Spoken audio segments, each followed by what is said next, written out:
Morning বন্ধুরা, আগের দিন হাঁটতে গিয়ে পাখিটাকে পেয়েছিলাম, তা ওকে একটু বাঁচানোর চেষ্টা করছি আমি। পাখিটা অনেকটাই সুস্থ আছে।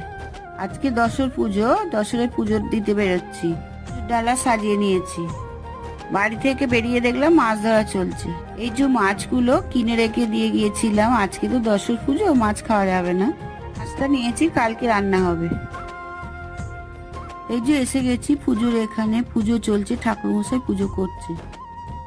এটা আমাদের বাড়ির পাশে বিখ্যাত একটা ঠাকুর পুজো, সবাই পুজো দিতে আসে এখানে।